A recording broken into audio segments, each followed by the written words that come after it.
Dynamite Monday, the concept of Dynamite Monday, well, you know, August will be 2 years I've been here. If there's another bit you wanted to hear again, I don't normally repeat bits, but I figure what the hey, one day a month, we can reach back into the annals. How do you say that? The annals. The annals? What do you do?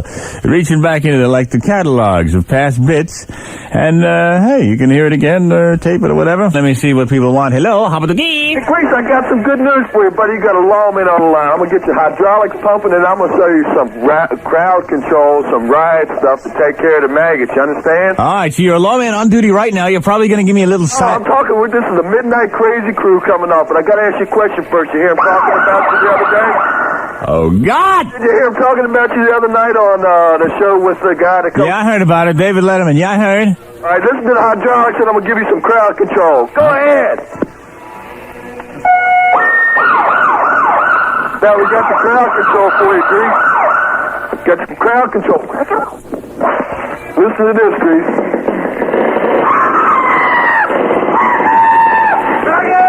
Yes, your police dollars at work.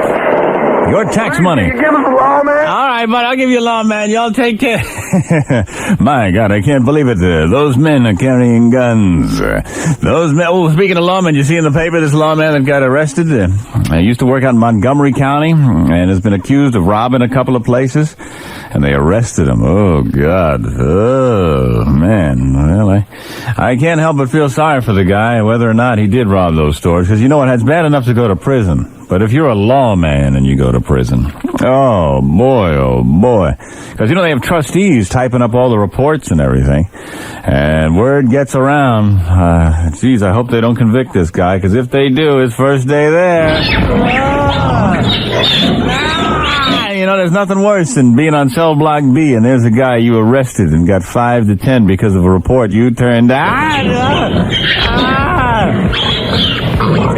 So we'll be following this Montgomery County lawman's case very carefully. But I guess on the bright side, even if he does get convicted and does do time and does end up, spit shining a few hydraulics, at least he will have had the glory and the pride that comes from knowing what it must be like to strap on a gun and pin on a badge and become a lawman.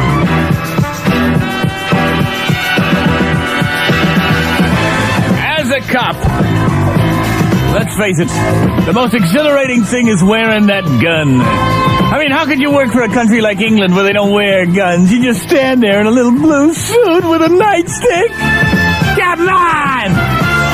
You gotta wear that rod. It feels good on your hip, and you never take it off. Because once you have the right that few Americans ever have in this maggoty day and age, you carry a weapon at all times. You are never without your peace.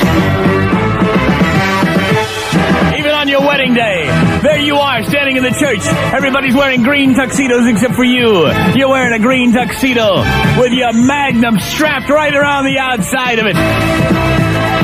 Your wife says, honey, won't you take it off, at least for the pictures? You say, never, never! And so you got that big Sam Brown around your suit jacket. Handcuff keys jingling.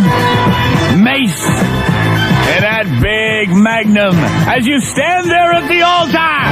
Gotcha! The preacher says, do you take this woman? You grab that magnum and say, you're damn right I do! Yeah! And sure enough, you walk down the aisle, daring anybody to throw rice at you. Well, you leave the church and you're still wearing that magnum. You get to the hotel room and you strap that magnum on over your bathrobe.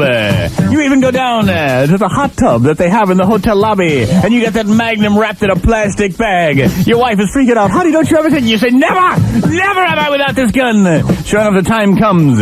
It's your wedding night. You climb under the covers and there you are, naked. Except for that magnum. Lying in the bed, she hears the squeak of the leather under the covers.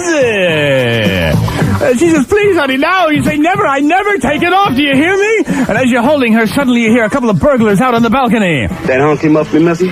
Got to be running coal upside down his head. Well, they break in through the window and, yeah! You nail one of them. The other one comes at you with a knife, but you're too fast for him. You spin around, dive off the bed. The next day, the headline in the newspaper reads, Lawman plugs 2 on wedding night. Ah! Book 'em!